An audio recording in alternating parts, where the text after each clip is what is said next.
Thank you, Mr. Speaker. Speaking to the bill. The delegate has the floor. Thank you, Mr. Speaker. I actually am specifically speaking to the congressional district amendment in this bill. Mr. Speaker, historian and politician Lord Acton famously warned us that power tends to corrupt, and absolute power corrupts absolutely. It's a stark reminder that unchecked authority inevitably leads to moral and political decay.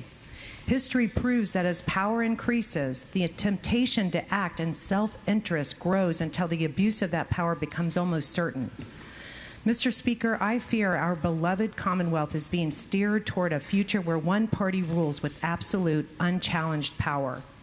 The push to amend Virginia's Constitution to allow mid-decade redistricting is driven by a single motivation: to cement partisan control of Virginia for a generation, if not forever. The objective here isn't fairness. It's a calculated effort to consolidate power.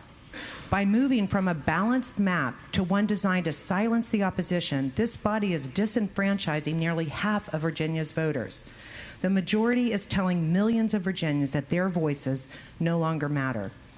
Mr. Speaker, I've been in this body for a while, and I don't often talk about my family's roots, but they run deep into the heart of Virginia, spanning several generations, going all the way back to the very first families in Virginia, from the mountains of Patrick County to the valleys of Russell and the shores of Virginia Beach.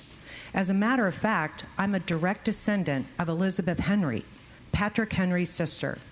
This history reminds me that concern about the government silencing its citizens is not new. Speaking of Patrick Henry, in 1788, in this very city, while serving as the first governor of Virginia, he addressed the Richmond Convention.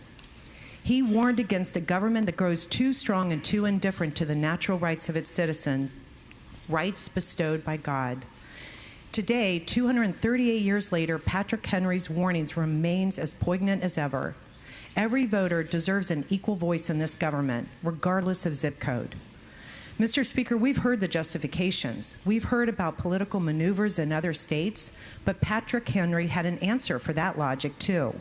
The eternal difference between right and wrong does not fluctuate. It is immutable. Right and wrong do not change based on which party holds the gavel. Less than 5 years ago, the people of Virginia spoke. They overwhelmingly approved a constitutional amendment to put redistricting into the hands of a bipartisan commission. At the time, it was supported by both sides of the aisle in the General Assembly. Even our governor, who was a vocal opponent of gerrymandering then, threw her support behind that amendment.